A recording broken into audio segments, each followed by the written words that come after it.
Professor, firstly, it's a great pleasure to have you here with us tonight. I want to start our conversation by asking the following. With the upcoming U.S. election by the end of this year, are we expected to witness a real potential change in the U.S. foreign policy towards China? Isn't it a state policy, or it's a policy related to the president himself? Well, the answer I'm going to give you is a very paradoxical one. On the one hand, the outcome of the elections could change nothing. On the other hand, it could change everything. So why do I give this paradoxical answer? Because it's very, very clear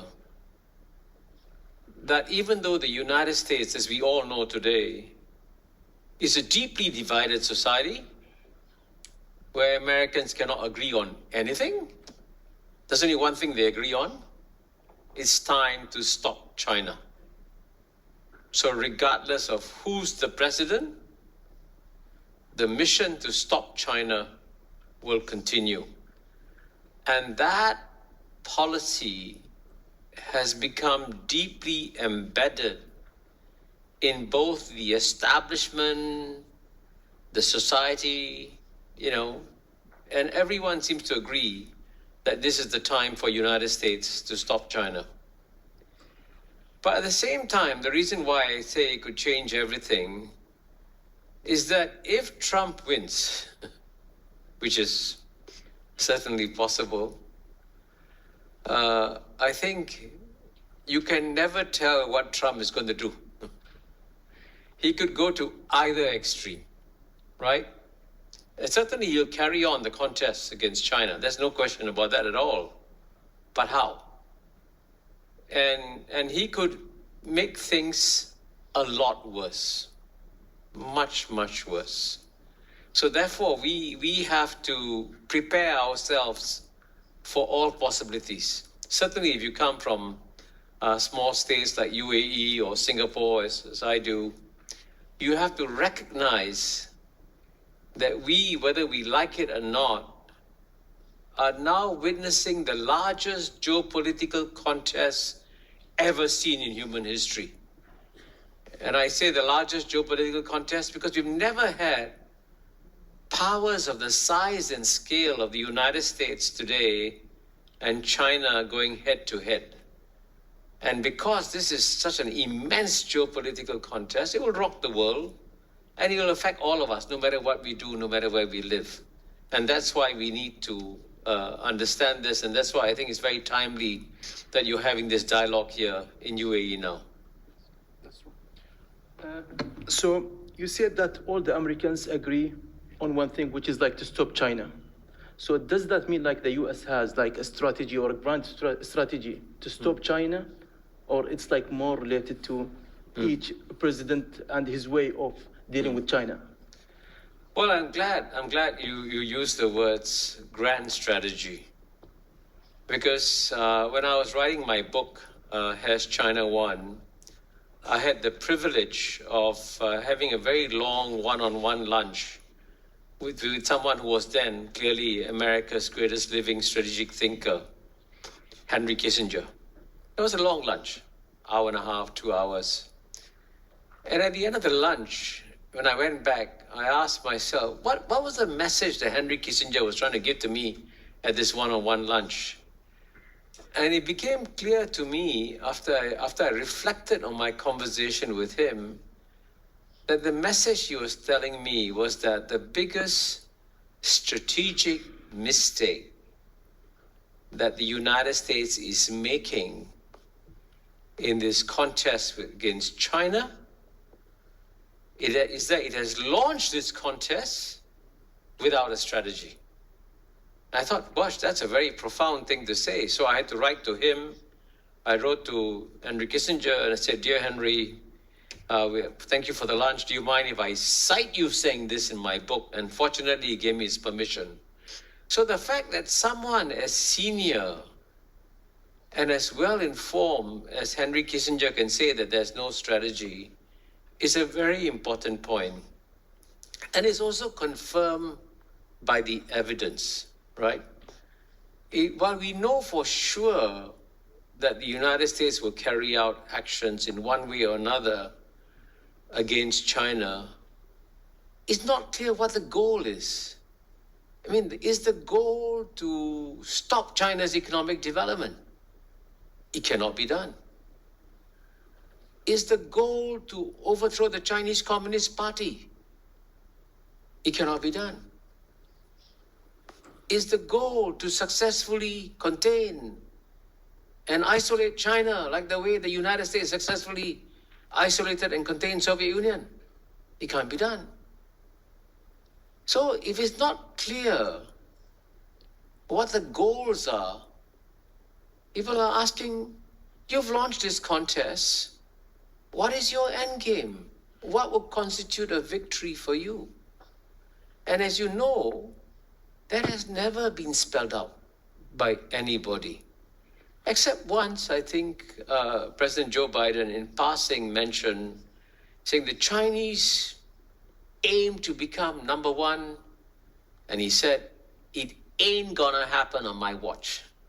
So basically what he's saying, I will not allow Chinese economy to overtake the US economy while I'm still president. So clearly, if you look at all the actions that have been taken, the tariffs, the chip war, they're all designed in one way or another to slow down the Chinese economic growth. Because I think the United States has made, in some ways, a rational calculation that if and when the Chinese economy becomes number one, everything changes. And the very privileged position that the United States has had for, by the way, 130, 140 years as the number one power in the world, that can change. And here I want to emphasize that I do believe, and this is also a result of my conversation with Henry Kissinger, that there is a wiser strategy for the United States. Instead of trying to stop China, the United States should try to work with China to create a world which has enough space for two big powers. And that was also, by the way, a strategy that the former President Bill Clinton suggested in a speech that he gave in Yale in 2003. And in my book, Has China Won? I cite the speech he gave where he said, Bill Clinton said, if the US is going to be number one forever, then we can keep on doing what we are doing. But he added a but. He said, but if we can conceive of a world where we are no longer number one, then surely it's in the United States' interests to build multilateral institutions, multilateral processes, multilateral rules, multilateral norms that will in one way or another constrain China. And that would be a wiser strategy. So those of us who are friends of the US and friends of China should therefore be advocating to both of them, why don't you adopt a wiser strategy that will be better for both of you and better for us, instead of this rather destructive zero-sum game that is being played out now? This leads me to two questions, actually. Like the first one, you mentioned like China, they are trying to prevent China from being number one. How do you define number one in this world? Like, are we talking economically or like politically? Or what exactly? And does China really wants to be number one in this world? That's actually a very good question. And the first definition of being number one in the world is definitely the economic dimension. Because if you have the largest economy, that gives you a lot of weight. But I want to emphasize that what I haven't mentioned so far is the complexity of the US-China contest. And it's in some ways it's hinted in your question. It's a multi-dimensional contest. It's being played out in economics, in the military dimension, in the political dimension, and in what Joseph Nye calls a soft power dimension. So it is actually conceivable for the United States to become, in nominal GDP terms, the number 2 power, but yet remain the number 1 most influential power in the world. It can't do that. I mean, if it does adopt a wise strategy. So, for example, I can tell you the most powerful weapon the United States has in the world is not its aircraft carriers, it's not its F-35 jets, it's the US dollar. Because the power of the US dollar means that you can impose sanctions, right? And you can take away $300 billion from Russia, okay? You can do that. So there are ways and means for the United States to remain the most influential power in the world, even if its nominal GDP becomes number 2. And in response to your specific question, does China want to become number 1? The answer is yes and no. Why do I say yes and no? Yes, because they want to have the world's largest economy. Because they know at the end of the day, what will protect China is having the largest economy in the world. But at the same time, the Chinese don't have the same ambition that United States does to run the world. The United States, as you know, is present in all corners of the world, intervening in this issue, intervening in that issue, taking care of this problem, taking care of that problem. The Chinese view is that we are 1.4 billion people, we have enough problems at home, we will take care of our problems, the world will take care of itself. So in that sense, I don't think the Chinese have a desire to step into the shoes of the United States in terms of its global involvement in various issues. So in that sense, I think it is actually possible, therefore, and the reason I'm making these suggestions is that I'm looking for ways and means of creating a world where United States and China can live together in peace without having going at loggerheads with each other. So you just said like the United States doesn't have any strategy regarding China. Let's go to the other side. How about the Chinese? Do they have a grand strategy in dealing with the US? Well, as the weaker party, if they didn't have a strategy, they'd be in deep trouble. I think out of necessity, they have to have a strategy. And they do have one. So, for example, they ask themselves the obvious question. Why did United States successfully defeat the Soviet Union? Why? And they must say, the one country that has studied the collapse of the Soviet Union more carefully than any country in the world is China, because China knows that the dream of the United States is to make China the second Soviet Union that collapses. So how does China prevent a collapse? First point, the Soviet Union didn't collapse because of external pressures. It collapsed because of internal weaknesses. And so China realizes, to make sure I survive, I must have a very strong, dynamic economy and a strong, dynamic society. And by the way, there was a very famous American thinker, George Kennan, who said way back in 1949, very presciently, he said, at the end of the day, the outcome of the contest between United States and Soviet Union will depend not on our weapons and troops and all that. It will depend on which society has got greater spiritual vibrancy inside, stronger. And so United States society was far more dynamic than Soviet Union society. United States thrive, Soviet Union collapse. So the Chinese know that the first priority is to make sure your economy is strong and your society is strong, which is why they're massively educating their people and growing their economy so that they don't become a second Soviet Union. The second thing the Chinese learned from the collapse of the Soviet Union was that the United States succeeded because it managed to get a lot of the neighbors of the Soviet Union to join the containment policy everywhere. Western Europe, Japan, South Korea, right? Both ends of the Soviet Union. So what did the Chinese do? The Chinese launched a preemptive strike against a containment policy by making sure that its neighbors depended on the Chinese economy. I'll give you a simple example. Singapore is part of Southeast Asia, and we are part of an organization called ASEAN.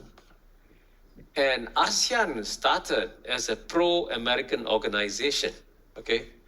In fact, when ASEAN was created on August 8, 1967, both the Soviet Union and China denounced the creation of ASEAN as a pro-American organization, right? And it's true, ASEAN was pro-American, pro-Western. And what was stunning was that even though ASEAN was pro-American, pro-Western, and we had longer dialogues with United States, European Union, Australia, Japan, everybody, none of our Western friends proposed a free trade agreement to ASEAN. The first country to propose a free trade agreement to ASEAN was China in 2001. And the impact of that China-ASEAN agreement was phenomenal. Because in the year 2000, and that's when China proposed the free trade agreement, ASEAN's trade with the United States was $135 billion, and our trade with China was only $40 billion. So U.S. trade was, more than 3.5 times what China's trade with ASEAN was. But as a result of the free trade agreement, by 2022, even though ASEAN's trade with United States has gone from 135 to 450, 500 billion, an increase of over 3 times, China's trade with ASEAN went from $40 billion to $975 billion, almost $1 trillion. The world's largest trading relationship in 2022. So that was then. There's no way ASEAN can join a containment policy against its largest trading partner, right? It's crazy. So that's part of the Chinese strategy. And I mentioned a third one very quickly. You take the Belt and Road Initiative that China has launched, building infrastructure in all corners of the world. What does that mean? Every country in the world says, oh, this infrastructure is good. I need Chinese fast trains. I need Chinese highways. And then would you join a containment policy? You won't. So that it shows you that they have systematically worked out a grand strategy. But at the same time, I can tell you that the Chinese also have a lot of respect for the United States. They understand that United States as a power is a remarkable power. And so their challenge is, even with all this strategy, they cannot underestimate what the United States can eventually do. Professor, you have mentioned before, and even we were having a discussion earlier today, that the U.S. has 10 years to counter the rise of China. Why specifically 10 years? Well, I think it's all a matter of mathematics. Mm-hmm. And if the Chinese economy keeps growing, right, at 5% a year over 10 years, and, I don't have the maths off the top of my head. Even if it doesn't overtake, it comes very, very close. And the bigger China gets, the harder it is to stop it. And it's quite clear that the Chinese have been quite ingenious in creating a long-term manufacturing strategy for China. And that manufacturing capability of China is now indispensable to the rest of the world. I mean, all of you, if you open your kitchen cupboards or whatever it is, take out the products. See how many of the components in any of the products came from China. Just check. You'll be amazed. This is not by accident. China wants to create deep dependence on China's manufacturing sector. And incidentally, even 10 years ago, 5 years ago, if you had asked anybody, could China ever join the competition for cars? People say, no way, the Germans are so far ahead, Japanese are so far ahead, Koreans are far ahead, even the Americans are far ahead. But you know what, today, the Chinese have started from scratch, created an electric vehicle, EV industry, that is now frightening the pants of all car makers all over the world. Because the Chinese manufacturing ecosystem on EVs is so amazing, right? And even Elon Musk at first dismissed it. Now he wouldn't dare to dismiss it. But did this EV challenge from China emerge by accident? No. It is part of the long-term strategy, right? And 5 years from now, all over the world, you see Chinese EVs. So as the world transforms and becomes more dependent on China, it narrows the options for the United States. I mean, quite naturally. Which is why there is in Washington, D.C., a very strong sense of urgency. And by the way, if you look at what some of the people who, some of the Americans, I can give you names, Robert Lighthizer, Matt Pottinger, they'll be coming back to advise Trump.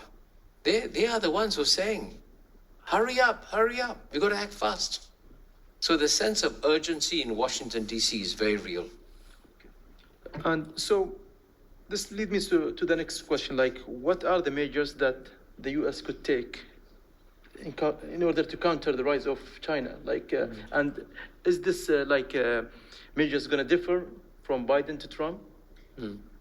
Well, I think the best answer to your question, what should the United States do, was given by George Kennan in the remark I quoted earlier in 1949, where he said at the end of the day, the outcome of the contest will depend on which country's domestic society is stronger. And here, the challenge for the United States today, sadly, is that it has become a deeply divided society, right? And in my book, as you know, Has China Won, in chapter 7, I provide lots of empirical data, but taken from American scholars, by the way. People like Paul Volcker, former head of the Fed, Joe Stiglitz, the Nobel laureate, or Martin Wolf of Financial Times. They've all given data to show how United States has essentially become a plutocracy. What is a plutocracy? A plutocracy is a society where public policy decisions are made not to benefit the majority at the bottom, but the top 1%, 2%. That's what and by the way, whatever I'm saying is not original from me. American scholars have saying all this. I'm just repeating what American scholars are saying. And the reason why it looks as though Trump is going to get elected is that the bottom 50% in America, the data shows this, haven't seen an improvement in their standard of living for 30, 40 years. In fact, the American middle class has diminished, significantly. So, therefore, if the United States wants to win the contest against China, it should rebuild the strength of its domestic society. That should be its priority. Because at the end of the day, like in any athletic contest, right? You're better off trying to win by running faster rather than trying to kneecap your opponent. And that should be the best thing that United States can do. So, but changing United States society and taking care of plutocracy is going to be a major challenge. And that has to be the answer of the United States. That's very informative. Let's talk about the elections and the U.S. elections. And before we ask about that, we always when we discuss the upcoming U.S. elections, we only talk about either Biden or Trump. Is it really the case that the U.S. most dominant parties lack other options other than Biden or Trump? Yeah, well, you're absolutely right. It's quite puzzling because in terms of human talent, no society can beat the United States, frankly. Because, the United States' biggest strength is that it attracts the best brains, not just from 330 million people within the United States. It attracts the best brains from 8 billion people in the world, right? And the United States is the only country, I think, where its largest corporations like Google is run by someone born in India, Sundar Pichai. Microsoft is run by Satya Nadella, born in India. So, that's quite remarkable.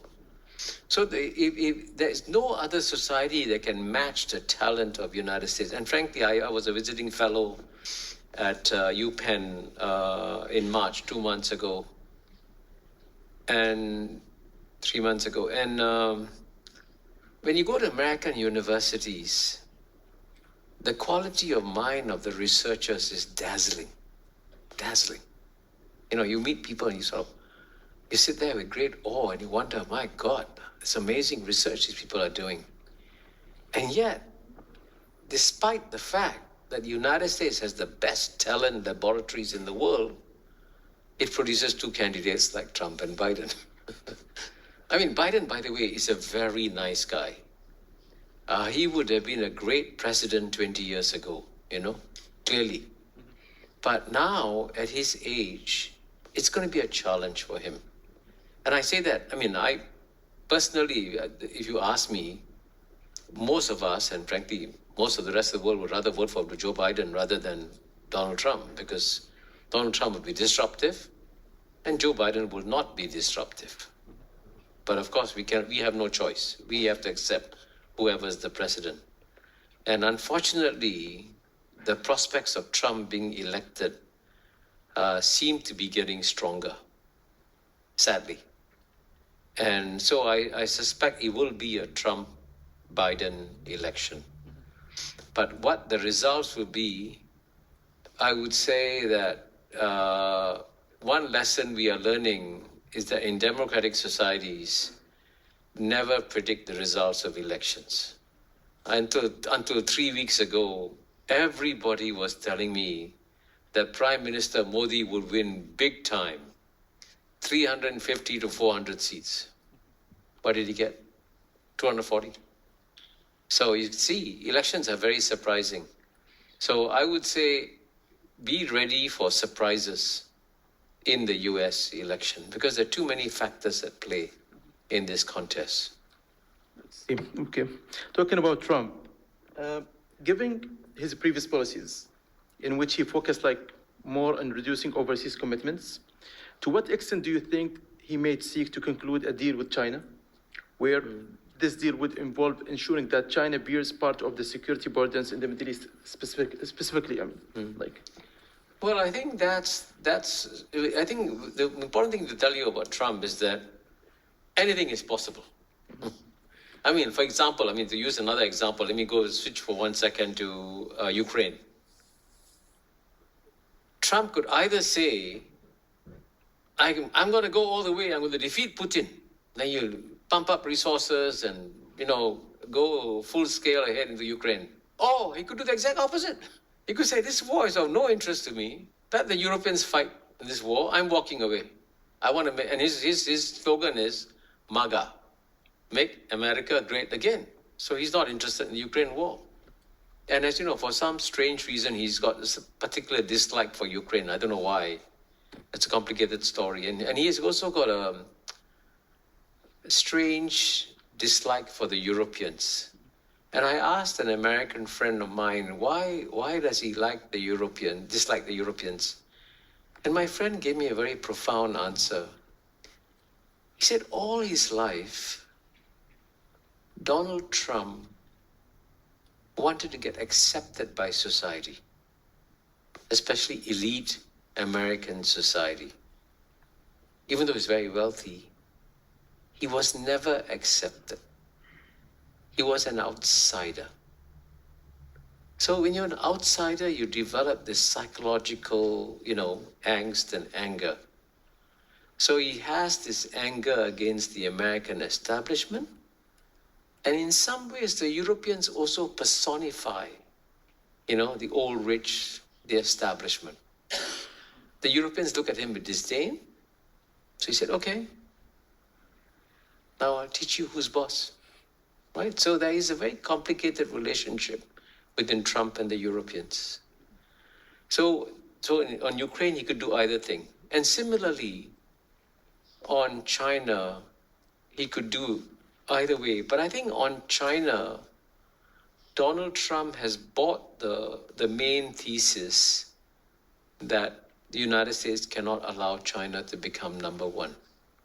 So he might possibly make a deal, but I think the Chinese are not counting on it. The Chinese have to get ready for a more aggressive president. But again, having said that, the only thing you must know about Donald Trump is that he can do anything. Because when Donald Trump wakes up, actually he cannot predict what he's going to do in the rest of the day. He may change his mind in the course of the day. Thank you, Professor. And before we conclude, Professor, please, you have 1 minute only. If you have any final thoughts or insights, only 1 minute. So. In 1 minute, I can promise you that you will not be bored in the next 10 years. The US-China contest will accelerate, and get ready, you'll watch the greatest show in human history. Good to know that. Thank you. At the end of this truly compelling session and very informative, we would like to thank you, Professor, for offering this very insightful and unique perspectives on this vital topic, the prospects of the US-China relations following the 2024 elections. And we also thank you, our esteemed audience, for your participations. And we look forward to welcoming you all again into our next discussion and lectures. Thank you. Thank you.